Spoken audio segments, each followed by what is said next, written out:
Mi esposa me llamó por el nombre equivocado un martes por la noche y lo peor fue que ni siquiera sabía que lo había escuchado. Estaba parada en el pasillo afuera de la puerta de nuestra habitación, con un vaso de agua en la mano y calcetines sobre la madera. Estaba hablando por teléfono, en voz baja, como se pone cuando cree que la casa está vacía. Llegué a casa 40 minutos antes de una conferencia de padres y maestros que terminó sin previo aviso.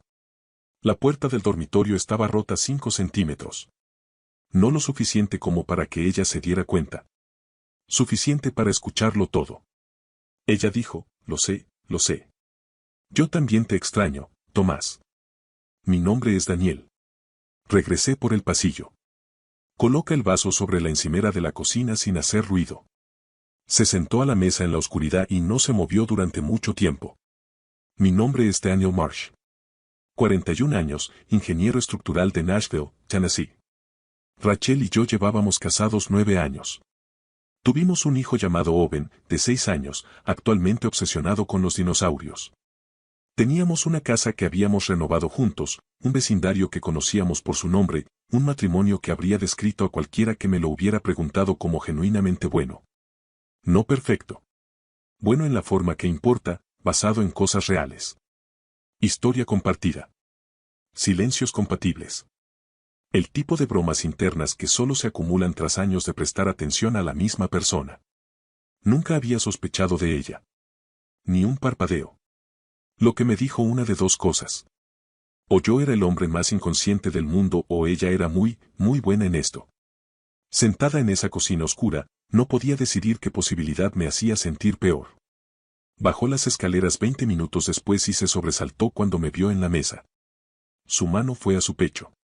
Dios, Daniel, me asustaste. No te oí entrar. La conferencia terminó temprano, dije. ¿Hambriento? Y ella dijo que sí y yo hice huevos porque era lo único que se me ocurrió, parada frente a la estufa cascando huevos en una sartén mientras mi esposa se sentaba en la mesa detrás de mí hablando sobre su día, y yo escuchaba cada palabra con un par de oídos completamente diferente al que había tenido esa mañana. No la confronté esa noche. He pensado en esta decisión muchas veces desde entonces, ya sea inteligente o cobarde, y todavía no puedo separar completamente las dos. Lo que sé es que, de pie frente a aquella estufa, algo frío y esclarecedor se apoderó de mí. El mismo instinto que tenía en el trabajo. Cuando un cálculo estructural resulta incorrecto, no se empieza a tirar vigas. Vuelves a los dibujos originales. Encontrará exactamente dónde entró el error. Necesitaba entender a qué me estaba enfrentando. Llamé a mi hermano mayor Marcus a la mañana siguiente, estacioné a 2 cuadras de la escuela de Owen después de dejarlo, con el motor en marcha y la radio apagada. Marcus tiene 46 años, ex marine y actual entrenador de fútbol de la escuela secundaria. No es el hombre que la mayoría de la gente elegiría por sus matices emocionales. Pero él me amaba como solo un hermano mayor podría hacerlo, lo que significaba que me diría la verdad incluso cuando fuera fea. Le dije lo que escuché. Literal. Silencio. Entonces, ¿Tomás quién? No lo sabía. Ese fue todo el problema. El nombre colgaba allí sin rostro, contexto ni historia que pudiera localizar. No toques nada todavía, dijo Marcus. No cambies tu comportamiento. No revises su teléfono. Haces eso y has mostrado tu mano y ella controla todo lo que viene después. Le pregunté cómo sabía todo esto. Una pausa. Porque Lisa me lo hizo a mí. Hace 8 años. Mi cuñada Lisa. Que todavía estaba casada con mi hermano. Que se sentaba en nuestra mesa de acción de gracias todos los años, pasaba las batatas y preguntaba sobre la escuela de Owen. Algunas conversaciones abren el suelo debajo de ti y te das cuenta de que el suelo que pensabas que era sólido había estado vacío todo el tiempo. No solo en tu propia casa. En todos los lugares en los que habías confiado. Rachel viajó por trabajo el lunes siguiente. La miré empacar. Maleta de mano con ruedas azul, neceser específico, el cargador lo guardaba aparte. La misma rutina cada vez. Ella me besó en la puerta. Besó a Owen 2 veces. Le dije que escuchara a papá y comiera algo que no fuera un nugget de pollo. La vi salir del camino de entrada. Luego subí las escaleras y comencé desde el principio. No buscaba mensajes ni fotografías. No me interesaban las pruebas íntimas, esas que se graban permanentemente en la memoria y no sirven más que para empeorar las cosas. Estaba buscando arquitectura. La estructura de lo que sea que esto fuera. ¿Cuánto tiempo llevaba en pie? ¿Qué profundos fueron los cimientos? Su computadora portátil estaba protegida con contraseña. Sabía la contraseña porque ella me había pedido que ordenara algo en línea hace 2 meses mientras tenía las manos cubiertas de harina. Verle escribirlo por encima del hombro no se había sentido como nada en ese momento. Se sentía como algo ahora. Me tomó 20 minutos encontrar los correos electrónicos porque no estaban en su bandeja de entrada principal. Una segunda cuenta, un nombre que no reconocí. Genérico. Inmemorable. Lo abrí. Tomás Avery. 47 correos electrónicos que abarcan 14 meses. Leí lo suficiente para entender su forma y me detuve. Encontré la información de carga. Todo lo demás fueron daños sin valor estructural. Thomas Avery no era un colega. No es un viejo amigo. Era un hombre que había conocido en una conferencia hace 14 meses en Charlotte, lo que significaba que cada viaje a Charlotte desde entonces había sido algo diferente de lo que me habían dicho. 14 meses. Owen acababa de cumplir 5 años cuando la que Rachel había diseñado ella misma. Los armarios azul marino por los que había agonizado durante semanas. Los herrajes de latón que había encontrado en una venta de propiedades a 2 horas de Nashville y que había regresado triunfante, muy satisfecha de sí misma, riéndose de esa manera como cuando algo salía exactamente bien. Ella había comenzado esto mientras construíamos algo juntos. Ese fue el detalle que se instaló en mi pecho y se quedó allí. Más pesado que el resto. Marcus me preguntó esa noche, ¿qué quieres, Daniel? No es lo que se supone que debes querer. ¿Qué es lo que realmente quieres? Atravesó todo. Todo el ruido, la ira, el dolor ya se están convirtiendo en algo complicado dentro de mí. La respuesta que surgió me sorprendió. No fue un divorcio, aunque supuse que lo sería. No fue venganza. Lo que quería era entender por qué. No perdonarlo. No inmediatamente, tal vez nunca. Pero 9 años merecieron más que una conclusión. Merecía una contabilidad real. Llegó a casa el miércoles por la noche. Owen corrió hacia ella en la puerta. Ella lo abrazó por un largo momento, con los ojos cerrados sobre su hombro, su rostro haciendo algo privado que observé desde el otro lado de la habitación y que no pude leer completamente. Después de que él estuvo en la cama, me senté frente a ella en la mesa de la cocina. Necesito que me digas quién es Thomas Avery. La sangre abandonó su rostro tan completamente y tan rápido que parecía casi clínico. Dejó su té. No lo negué. Quizás simplemente agotamiento. Tal vez el alivio de alguien que había estado sosteniendo algo demasiado pesado durante demasiado tiempo. Ella me contó todo. No lo reduciré a una explicación limpia porque las explicaciones limpias suelen ser mentiras disfrazadas de resúmenes. Nos llevó 2 horas y media y nos dejó a ambos destrozados. La parte que se quedó conmigo no fueron los detalles de Thomas Avery. Fue una cosa que dijo cerca del final. Cuando las defensas se habían agotado y ella simplemente estaba hablando desde cualquier lugar en una persona que exista debajo de la estrategia. Seguí esperando sentirme lo suficientemente culpable como para parar, dijo. Y me sentí culpable todos los días. Pero no me detuve. Y no sé qué significa eso para mí, Daniel. Realmente no lo sé. Y eso podría ser lo más honesto que te haya dicho jamás. La renovación de la cocina que había diseñado nos rodeó por todos lados mientras lo decía. Esos armarios azul marino. Ese hardware de latón. Construido cuando ya todo estaba ardiendo. Me mudé a la casa de Marcus durante 6 semanas. Lo más difícil no fue irse. Ni siquiera fue decírselo a Owen, aunque estuvo cerca.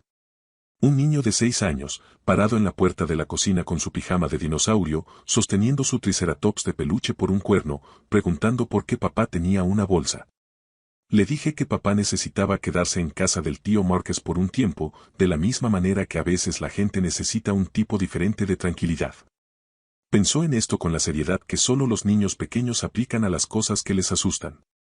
Luego le tendió el triceratops. Toma a Derek, dijo. Es bueno durmiendo en lugares nuevos. Conduje hasta la casa de Marcus con un dinosaurio de peluche en el asiento del pasajero y no confiaba en mí mismo para mirarlo durante todo el camino. Marcus no hizo preguntas. Hizo la habitación de invitados, puso una cerveza en la mesa de noche y dijo exactamente una cosa antes de dejarme sola. No eres el primer buen hombre al que le pasa esto. No serás el último. Eso no hace que duela menos. Simplemente significa que no estás roto. Estás justo en el medio de esto. Me quedé mirando el techo de su habitación de invitados hasta las 3 de la madrugada pensando en 14 meses. Haciendo los cálculos no podía dejar de hacerlo. Cada cena. Todos los fines de semana. Todas las noches la había alcanzado en la oscuridad y ella había estado allí. Cálida y presente y aparentemente en otro lugar. La renovación de la cocina seguía viniendo a mí. Esos armarios azul marino. Los herrajes de latón de la venta de la propiedad a 2 horas de distancia, Rachel triunfante en el camino de entrada, riendo. Yo mismo había cargado todos los gabinetes desde el camión. Instalé cada bisagra. Pasé un sábado de rodillas nivelando las unidades inferiores con un nivel de precisión porque Rachel las quería perfectas. Había estado enviando correos electrónicos a Thomas Avery todo el tiempo. Construí lo que ella tenía delante mientras ella planeaba cómo engañarme. Y lo había hecho felizmente. Esa fue la parte que no pude sacar de debajo. La terapia fue idea de la doctora Elaine Cho de hacerla por separado antes de hacerlo juntos, y ella tenía razón, aunque no entendí por qué hasta mi 4ª sesión individual cuando dije algo en voz alta que no sabía que era cierto hasta que me escuché a mí misma decirlo. No estoy enojado porque ella lo hizo. Estoy enojado porque me dejó seguir confiando en ella mientras lo hacía. Todas las mañanas preparaba café y le entregaba una taza, ella me miraba a los ojos y la cogía. Durante 14 meses. Eso no es un error. Esa es una decisión. Hecho una y otra vez, todos los días. El doctor Cho no escribió nada. Ella solo me miró.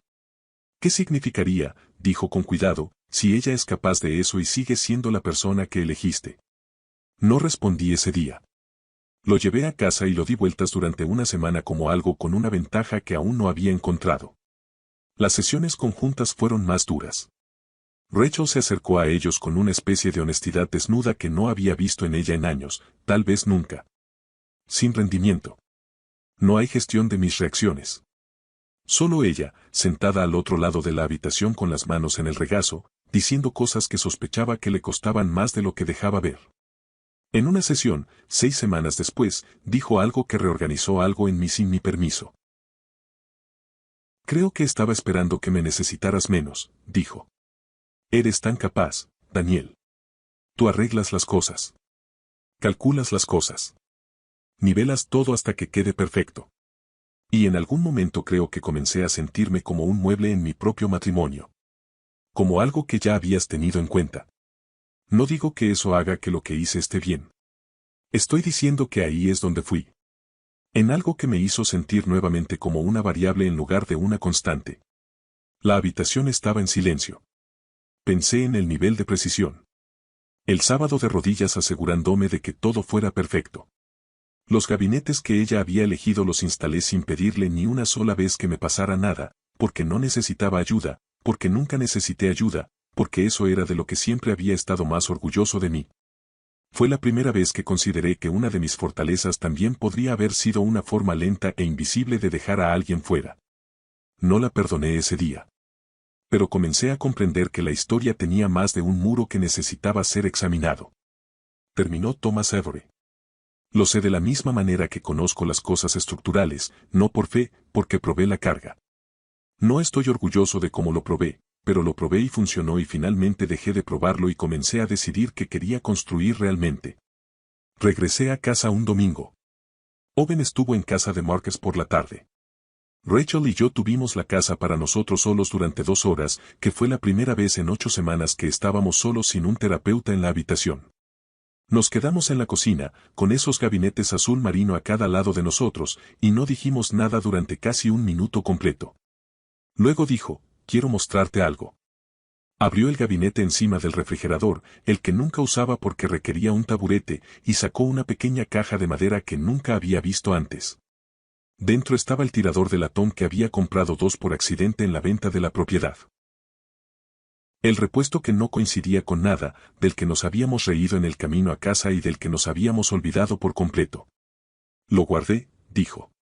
No estaba segura de por qué. Creo que lo conservé porque ese día fue un buen día. Quería conservar algo de los buenos días. Lo sostuve en mi mano. Le di la vuelta. Colócalo en el mostrador entre nosotros. Yo también, dije. Por eso estoy aquí. No fue un gran momento. No había ninguna puntuación debajo. Solo dos personas en una cocina que habían construido juntas, de pie entre los escombros de algo, decidiendo si todavía valía la pena construir sobre los cimientos. Decidimos que así era. No porque fuera fácil. Porque Owen llegó a casa una hora más tarde con Derek, el triceratops bajo el brazo, entró en la cocina, nos miró a los dos allí parados y dijo con la devastadora sencillez de un niño de 6 años, bueno. Ambos estáis aquí. Ese fue todo el veredicto. Dicho en 6 palabras por un niño con calcetines de dinosaurio que solo quería que sus padres estuvieran en la misma habitación. Todavía estamos casados. Ya quedan 3 años. Lo digo sin trompetas. La cocina todavía tiene esos gabinetes azul marino. Los miro de otra manera que antes, ya no con amargura, con algo más complicado y más honesto. Son el registro de una época en la que dos personas construían en la misma dirección sin hablar completamente sobre, solo en algún lugar que no podía ver. Si esta historia te atrapó, suscríbete al canal para no perderte más relatos llenos de misterio, traición y giros inesperados. Da like si quieres ver la continuación y comenta qué harías tú en una situación así.